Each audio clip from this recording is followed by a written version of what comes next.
let's see once again. We are seeing about the completing sentence. আমরা দেখছিলাম যে completing sentence কিভাবে আমরা উত্তর করব, সেই জন্য কিছু সূত্র আমি দেখিয়েছিলাম এবং আজকে আবার নতুন একটা সূত্র দেখব। সেটা হলো there are so many, ওখানে অনেকগুলো সূত্র আছে, তার মধ্যে কিছু কিছু সূত্র আমরা দেখছি। সাপোজ would that, যদি কোথাও would that যদি থাকে বা কোনো সেন্টেন্সে যদি এখানে উইস থাকে, উইস যদি লেখা থাকে, উইস এটা যদি থাকে, আমরা ওই সেন্টেন্সকে কিভাবে আমরা কমপ্লিট করব। যদি কোনো সেন্টেন্সে এগুলো থাকে, সেই সেন্টেন্সগুলো আমরা কিভাবে কমপ্লিট করব সেটা দেখছি। তাহলে এগুলা যদি থাকে তাহলে ওই সেন্টেন্সকে অবশ্যই আমরা এইভাবে কমপ্লিট করব। এটা হলো সূত্র। সাবজেক্ট দেব এখানে, এরপরে যদি শূন্যস্থান থাকে তাহলে সাবজেক্ট দেব। সাবজেক্টের পরে আমরা এখানে ওয়্যার দিতে পারি, বা কিছু কিছু ক্ষেত্রে আমরা উডও ব্যবহার করতে পারি, উড দিতে পারি, বা কিছু ক্ষেত্রে এখানে কুডও ব্যবহার করতে পারি, দিয়ে প্লাস ভার্ব দিতে পারি। এখানে এটার ক্ষেত্রে আমরা ভার্ব দিতে পারি, এটা সূত্র অনুযায়ী। আর এটার ক্ষেত্রে আমরা এখানে একটা অবজেক্ট হিসেবে ব্যবহার করতে পারবো।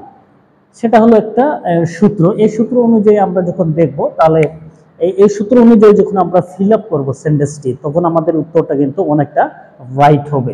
তো এই কমপ্লিটিং সেন্টেন্সে এই সূত্র অনুযায়ী যখন আমরা করব, সাপোজ আমরা যদি কোনো সেন্টেন্স যদি জাস্ট থিং লাইক দ্যাট এইরকম যদি থাকে, উড দ্যাট, সাপোজ শুধু লেখাই আছে উড দ্যাট, এটা যদি থাকে, তারপরে যদি এরকম শূন্যস্থান হয়, এই শূন্যস্থানে আমরা কি লিখতে পারি এখানে?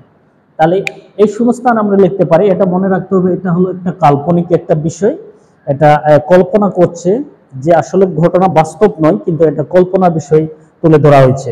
যদি এরকম একটা, যদি বা আমি একটা ইচ্ছা করি, যদিটাই বেশি আমরা বাংলাতে ব্যবহার করতেছি, যদি আমার থাকতো, যদি আমি হতাম, এরকম একটা বিষয়। তো এটা যদি থাকে তখন আমরা দেখব যে I could, would that I could, এটা দিয়ে আমরা দিতে পারি I could buy a car. তাহলে এটা একটা কল্পনা, যদি আমি একটি কার কিনতে পারতাম। তাহলে ঘটনা কিন্তু সত্য নয়, এটাকে তুলে ধরেছে। এবং উইস দিয়ে যদি আমি একটা দেখাই, তাহলে বুঝতে পারবেন যে উইস, সাপোজ অনেক সময় আমরা দেখি যে আই উইস এরকম লেখা থাকে, আই উইস, এখানে শূন্যস্থান দেওয়া আছে। এই শূন্যস্থানে তাহলে আমরা কি ধরনের সেন্টেন্স লিখলে পরে এখানে সেন্টেন্সটা রাইট হবে? তাহলে আই উইসের অর্থটা হলো যদি, এটার মানেও কিন্তু যদি। আরো রয়েছে, আরো যদি দেখি তাহলে আরো আমরা বুঝতে পারবো, আরো উদাহরণগুলো আমি দেখাবো। এগুলা যদি থাকে তাহলে এখানে আমরা কিভাবে উত্তর করতে পারবো। যদি এরকম কোন সেন্টেন্স যদি লেখা থাকে, তাহলে সেখানে আমাদের লিখতে হবে I wish I were a child, এটা আমরা দিতে পারি চাইল্ড এগেন, এটা আমরা দিতে পারি, এটা দিয়েও আমরা উত্তর করতে পারি। কিন্তু কোনো প্রাসঙ্গিক বা কোনো কনটেক্সট যদি হয়, কনটেক্সট অনুযায়ী হলে সেখানে একটু ভিন্নতা দেখা যেতে পারে, কিন্তু স্ট্রাকচার কখনো আমরা পরিবর্তন করতে পারবো না।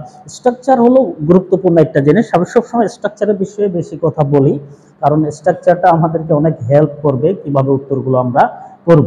এভাবে যদি সেন্টেন্সগুলো আমরা উত্তর করি বা এই সূত্র যদি আমরা ফলো করি, তাহলে কিন্তু অনেক সহজে আমরা উত্তরগুলো কিন্তু লিখতে পারবো। তো আমি আশা করব আপনারা এটা ফলো করবেন। শুধু এখানে নয়, এখানে যখন আমরা কমপ্লিটিং সেন্টেন্সে আমরা এই সূত্রটা যখন শিখবো, সেই সেন্টেন্সগুলো আমাদের বিভিন্ন কাজে, আমাদের বিভিন্ন যেমন রাইট ফর্ম ভার্বে গিয়ে আমরা এটাকে সঠিকভাবে উত্তর করতে পারবো। কারণ ভার্বের রূপ ওইখানেও আমরা দেখতে পাই যে এখানে বি লেখা থাকলে আমরা ওইখানে ওয়ার বসাতে পারবো, বা এখানে যদি শুধু মূল ভার্ব বাই থাকে সেখানে আমরা কুড ব্যবহার করে সেটাকে কমপ্লিট করতে পারবো। তো আমরা এখানে জিনিসটা শিখবো বা এটার জন্য শুধু ব্যবহার করব এমনটা নয়, কিন্তু আমরা এটাকে আবার আমরা কোথায় ব্যবহার করতে পারবো? আমরা একটা ইয়াতে ব্যবহার করতে পারবো, আমরা একটা রাইট ফর্ম ভার্বের জায়গাতেও ব্যবহার করতে পারবো। এটা একটা বিষয়। আরেকটা দেখায় যে আরেকটা নিয়ম আমি দেখাই দিই, আরেকটা নিয়ম দেখলে বুঝতে পারবেন।